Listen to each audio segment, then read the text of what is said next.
ঘরের চারপাশে আগুনের লেলিহান শিখা, ভেতরে আটকা পড়েন এক পরিবারের 5 সদস্য।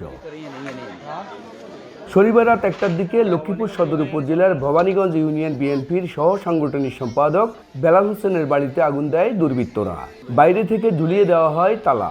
গভীর ঘুমে থাকা শিশু আয়েশা দগ্ধ হয়ে মারা যান ঘটনাস্থলেই। আর 2 মেয়ে সহ গুরুতর দগ্ধ হন বেলালও। কে লাগাই কে বা কারা লাগাইছে আমরা তো বলতে পারি না। আমি আধা কিলো এদিকে দৌড়িয়ে আইছি। সুস্থ বিচারের জন্য আবেদন করি। দুঃসহ সেই ঘটনার কথা নিজেই জানালেন বেলাল। বুঝে উঠতে পারছেন না কেন এই বিভৎসতা। ঘরের চারিপাশে দিয়ে আগুনটা লাগে গেছে, খালি দক্ষিণ পাশটা বাকি আছে একসাথেই, মানে আধা মিনিটের ভিতরে। ঘটনা তদন্তে এরই মধ্যে মাঠে নেমেছে পুলিশ।